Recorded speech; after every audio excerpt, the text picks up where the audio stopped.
की प्रफुल्ल पटेल आणि सुनील तटकरेंना पक्षाचा ताबा घ्यायचा होता, कारण का अजितदादा हयात असताना जे फालतू खर्च होते, नरेश अरोरावरचा खर्च असेल, इतरही काही खर्च असतील, काही गोष्टी पार्टीमध्ये चुकीच्या पद्धतीने होत होत्या, काही लोकांचं कर्तृत्व नसताना सुद्धा त्यांना मोठी मोठी पदं पक्षामध्ये दिली होती आणि मग दादा कार्यकर्त्यांचं आमदारांचं ऐकत होते, पण ह्या लोकांचं ऐकत नसल्यामुळे मग ह्या लोकांनाच कुठेतरी असं पाहिजे होतं का की अख्खी पार्टी आपल्या कंट्रोलमध्ये त्या ठिकाणी यावी आणि मग अजितदादांचा ऍक्सिडेंट होणं, पार्टीचा कंट्रोल करण्याचा प्रयत्न त्या ठिकाणी करणं, सुनेत्रा काकींना हे सगळं कळणं.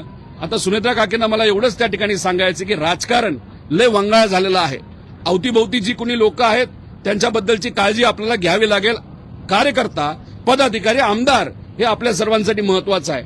आणि मला जे कळतंय अधिवेशनामध्ये दादांच्या ऍक्सिडेंट बद्दल 1-2 आमदार सोडले तर कुठलाही आमदार तिथं बोलला नाही, कारण सुनील तटकरे आणि प्रफुल्ल पटेल यांनी सांगितलं होतं की अजिबात दादांच्या ऍक्सिडेंट बद्दल त्या ठिकाणी तिथं बोलायचं नाही.